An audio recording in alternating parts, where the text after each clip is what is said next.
আসসালামু আলাইকুম রহমতুল্লাহি ওয়া বারাকাতুহু। আজকে একটা গুরুত্বপূর্ণ কথা বলছি, সময় থাকলে অবশ্যই দেখে যাবেন।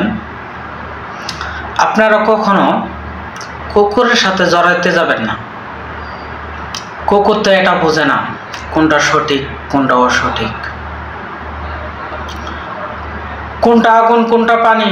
কুকুর কিন্তু এটা ঠিকই বোঝে, কিন্তু কোনটা সঠিক কোনটা অসঠিক এটা কিন্তু কুকুর বোঝে না।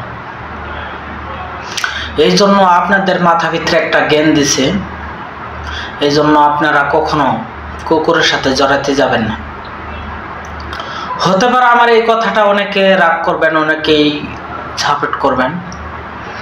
যারা রাগ করবেন তাদেরকে একটা কথা বলি, দেখেন আপনারা কিন্তু সব কিছু বুঝেন, আপনাদের মাথা ভিতরে একটা জ্ঞান দিয়েছে।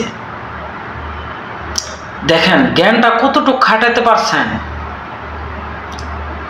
আজ দেখেন অন্য অন্য দেশেরা আপনাকে বাঁচাতে পারে, কিন্তু আপনাকে পরকালে কিন্তু ঠিকই হিসাব দিতে হবে।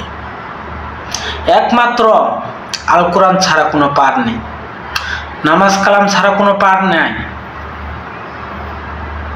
বড় বড় রাষ্ট্ররা আপনাদেরকে আজকে বাঁচাতে পারে, কিন্তু পরকালে কিভাবে বাঁচবে এটা কি আপনার মাথা ভিতরে ঢুকে? এই জন্য আপনাদের বলতাছি, কুকুরের সাথে কখনো জড়াবেন না। কুকুর হলো একবারে নাপাক জিনিস, যে এখানে মনে করেন হাত দেয় কুকুরে পা ফেলায়, ওই জায়গাটাই নাপাক হয়ে যায়। আপনারা এটা ঠিকই বুঝেন,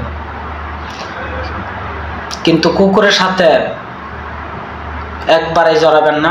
কুকুরের সাথে এক প্লেটে ভাত খাবেন না, তাহলে আপনার জীবনটা ধ্বংস হয়ে যাবে। আশা করি আপনি এই কথাটা বুঝতে পারছেন। আসসালামু আলাইকুম রহমতুল্লাহ।